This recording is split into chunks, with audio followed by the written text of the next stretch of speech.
প্রায় ৫.৫ মাসের অপেক্ষা। প্রতিযোগিতামূলক ক্রিকেটে আবারও দেখা মিলল বাংলাদেশের অলরাউন্ডার সাকিব আল হাসানকে।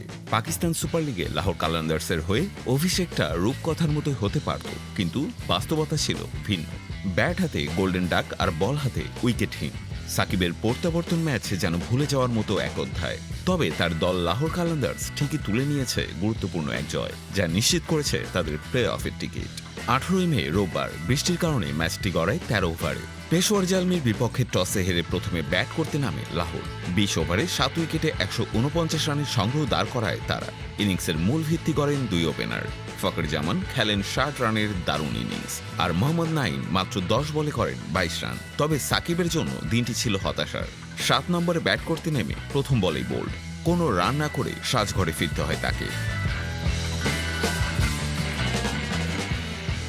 জবাব দিতে নেমে পেশোয়ার জালমি এক মুহূর্তের জন্য ম্যাচে ফিরে আসতে পারেনি।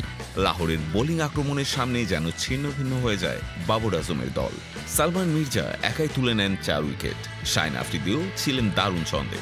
সাকিব বল করেন মাত্র 2 ওভার, 18 রান দিয়ে থাকেন 0 উইকেটে।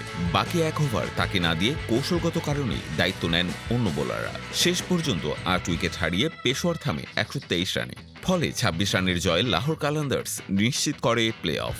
আর বিদায় নিশ্চিত হয় বাবর আজমদের। বর্তমানে 11 পয়েন্ট নিয়ে পয়েন্ট টেবিলের তৃতীয় স্থানে অবস্থান করছে লাহোর কালান্দার্স। অন্যদিকে পেশোয়ার জালমির অবস্থান 5-এ। আর কোনো ম্যাচ না থাকায় পেশোয়ারের বিদায় এবার নিশ্চিত।